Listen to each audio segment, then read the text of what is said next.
13 മാസക്കാലം നീണ്ടു നിന്നൊരു കർഷക സമരം നടന്നു. 2021 മുതൽ 22 നവംബർ വരെ നടന്ന സമരം. അവസാനം ആ സമരം എങ്ങനെ അവസാനിപ്പിച്ചത്? ഇന്ത്യൻ പ്രധാനമന്ത്രി പറഞ്ഞു, എനിക്ക് അബദ്ധം പറ്റി, തെറ്റുപറ്റി, കൃഷിക്കാരോട് മാപ്പപേക്ഷിക്കുന്നു, നിങ്ങളുടെ മുഴുവൻ ഡിമാൻഡ് ഞാൻ അംഗീകരിച്ചിരിക്കുന്നു, കർഷക സംഘടനകളുമായി ചർച്ചയ്ക്ക് തയ്യാർ. 500 സംഘടനകൾ ചേർന്ന് അതിൻ്റെ കോർഡിനേഷൻ ചർച്ച നടത്തി ഡിമാൻഡ് അംഗീകരിക്കുന്നത് പ്രഖ്യാപിച്ചു. ഒരു ഡിമാൻഡെങ്കിലും അംഗീകരിച്ചിട്ടുണ്ടോ? ഇപ്പോഴെന്താ രാജ്യത്ത് നടക്കുന്നത്? ഇന്ത്യൻ പാർലമെൻറ്റ് നിയമം പാസ്സാക്കുന്നു. 146 പ്രതിപക്ഷ എംപിമാരെ സഭയിൽ നിന്ന് പുറത്താക്കി. പാസ്സാക്കിയെടുത്ത നിയമം എന്താ? തെരഞ്ഞെടുപ്പ് അട്ടിമറിക്കാനാണ്. നിലവിൽ തെരഞ്ഞെടുപ്പ് കമ്മീഷനെ നിശ്ചയിക്കുന്നത് ഒരു നിയമചട്ടമുണ്ട്, ഒരു നിയമവ്യവസ്ഥയുണ്ട്. സുപ്രീം കോടതിയുടെ ചീഫ് ജസ്റ്റിസ്, ഇന്ത്യൻ പ്രധാനമന്ത്രി, പ്രതിപക്ഷ നേതാവ്, 3 അംഗങ്ങളടങ്ങുന്നതാണ് തെരഞ്ഞെടുപ്പ് കമ്മീഷനെ നിശ്ചയിക്കാനുള്ള അതോറിറ്റി. എന്താ ചെയ്തിരിക്കുന്നത് ഇപ്പോൾ? ഇന്ത്യൻ പ്രധാനമന്ത്രി നിർദ്ദേശിക്കുന്ന മറ്റൊരു മന്ത്രി, പ്രതിപക്ഷ നേതാവ്, ചീഫ് ജസ്റ്റിസിനെ ഈ പാനലിൽ നിന്നും ഒഴിവാക്കി. ഇപ്പോൾ ഭരണകക്ഷിക്ക് ഭൂരിപക്ഷമായില്ലേ തെരഞ്ഞെടുപ്പ് കമ്മീഷൻ നിശ്ചയിക്കാൻ? നീതിപൂർവമായൊരു തെരഞ്ഞെടുപ്പ് നടത്താനാണോ പോകുന്നത്? ഇന്ത്യൻ പ്രധാനമന്ത്രി തൃശ്ശൂരിൽ വന്നു. കേരളത്തിൻ്റെ എന്തെങ്കിലും പ്രത്യേകതകൾ അദ്ദേഹം പ്രഖ്യാപിച്ചോ? 65,000 കോടി രൂപ മുൻ വർഷത്തെ അപേക്ഷിച്ച് കഴിഞ്ഞ 23-ൽ കേരളത്തിന് ലഭ്യമാക്കണം. ആ പണം തരാതെ കേരളത്തിൻ്റെ വികസനം മുരടിപ്പിച്ചിരിക്കുകയാണ്.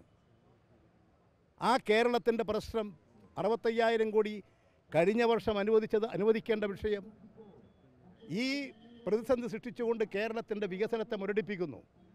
ഈ പ്രശ്നങ്ങളിൽ എന്തെങ്കിലും ഒരു മറുപടി പറഞ്ഞോ ഇന്ത്യൻ പ്രധാനമന്ത്രി?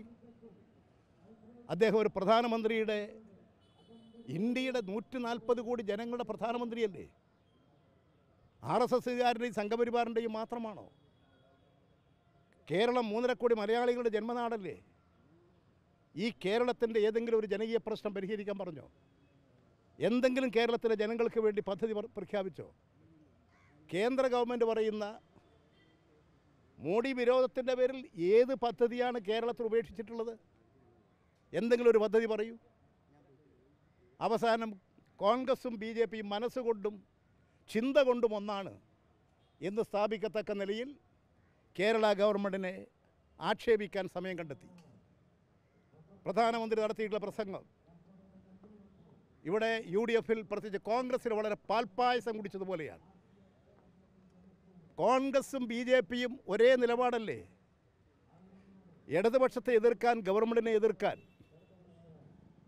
ഒരു സ്ത്രീയെ ഉപയോഗിച്ച് നടത്തിയിട്ടുള്ള എല്ലാറ്റിനെയും ന്യായീകരിക്കുകയല്ലേ കോൺഗ്രസും BJPയും ചെയ്തത്? അതല്ലേ പ്രധാനമന്ത്രിയും ചെയ്തത്? അങ്ങനെയാണോ ഒരു പ്രധാനമന്ത്രി രാജ്യത്തോട് അഭിമുഖീകരിക്കുമ്പോൾ, പ്രത്യേകിച്ച് കേരളം പോലൊരു സംസ്ഥാനത്ത് വന്ന് അദ്ദേഹം പ്രസ്താവന നടത്തേണ്ടത്? തികച്ചും അദ്ദേഹം കാണിച്ചിരിക്കുന്നത് കേരളത്തോടുള്ള അങ്ങേറ്റത്തെ അവഗണനയാണ്. കേരളത്തിലെ ജനങ്ങൾ അപഹസിക്കുകയാണ് ചെയ്തത്. ഇവിടെ സ്ത്രീ ശാക്തീകരണത്തിൻ്റെ പേരിൽ സ്ത്രീ റിസർവേഷൻ.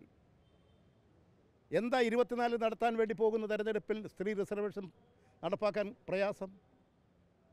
ഇന്ത്യയിൽ ആദ്യമായിട്ട് തദ്ദേശ സ്വയംഭരണ സ്ഥാപനങ്ങളിൽ 50% സ്ത്രീ റിസർവേഷൻ നടപ്പാക്കിയ സംസ്ഥാനമാണ് കേരളം. ഇവിടെ എല്ലാ തദ്ദേശ സ്വയംഭരണ സ്ഥാപനങ്ങളിലും 50% സ്ത്രീ റിസർവേഷനാണ്. അതാദ്യമായി ഇന്ത്യ നടപ്പിലാക്കിയ സംസ്ഥാനം കേരളമാണ്. ആ കേരളത്തിൽ വന്നിട്ട് അദ്ദേഹം പറയുന്നത് സ്ത്രീകൾക്ക് ഇന്ത്യൻ പാർലമെൻറ്റിലും നിയമസഭകളിലും റിസർവേഷൻ. 24 പാർലമെൻറ്റ് തെരഞ്ഞെടുപ്പല്ലേ? എന്താ സ്ത്രീ റിസർവേഷന് തടസ്സം? അതിനെല്ലാവരും സഹകരിക്കില്ലേ? എന്താ തടസ്സമുള്ളത്? ഒരു തടസ്സവുമില്ലല്ലോ. പക്ഷേ നടപ്പിലാക്കാൻ വേണ്ടി പോകുന്നില്ല. നമ്മുടെ നാട്ടിലെ ദുരിതമനുഭവിക്കുന്ന സ്ത്രീകളുണ്ട്, അവഗണിക്കപ്പെടുന്ന സ്ത്രീ സമൂഹമുണ്ട്.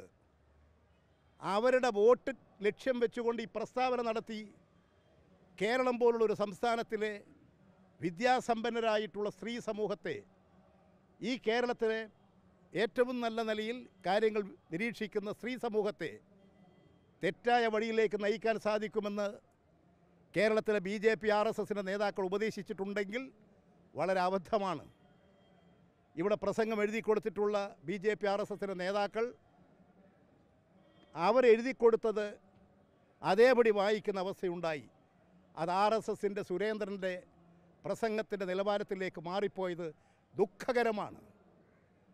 അതുകൊണ്ട് ജനങ്ങളാകെ ബഹുമാനിക്കപ്പെടുന്ന ഇന്ത്യൻ പ്രധാനമന്ത്രി ആ മന്ത്രി സ്ഥാനമാണ്.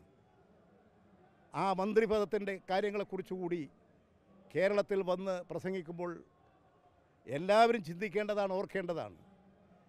അദ്ദേഹത്തിൻ്റെ പ്രസ്താവന ഒരു പ്രധാനമന്ത്രി ഒരു സംസ്ഥാനത്ത് വന്ന് നടത്തേണ്ട പ്രസ്താവനയായിരുന്നില്ല. തികഞ്ഞ RSS സംഘപരിവാറിൻ്റെ പ്രസംഗമായിപ്പോയി. കടുത്ത ഇടതുപക്ഷ വിരുദ്ധ അവസ്മാരത്തിൻ്റെ പ്രസംഗമായിപ്പോയി. ഈ കേരളത്തിൻ്റെ അതിവേഗത്തിലുള്ള വികസനം വളർച്ച കണ്ട് അസഹിഷ്ണുതയോടുകൂടി പ്രശ്നങ്ങളെ നോക്കിക്കണ്ടുകൊണ്ടാണ് അദ്ദേഹം പ്രസംഗിച്ചത്. അതുകൊണ്ട് അദ്ദേഹത്തിൻ്റെ പ്രസംഗം എഴുതി കൊടുത്തിരിക്കുന്ന BJP RSSകാർ അവർ തന്നെ ചിന്തിക്കണം, ഇത് ഗുണം ചെയ്യുമോ? നിങ്ങളുടെ ഈ പ്രസംഗങ്ങളും നടപടികളും തിരിച്ചറിയാൻ കേരളത്തിലെ ജനങ്ങൾക്ക് സാധിക്കും. അവർ തിരിച്ചറിയും എന്ന് തന്നെയാണ് ഞാൻ പ്രതീക്ഷിക്കുന്നത്.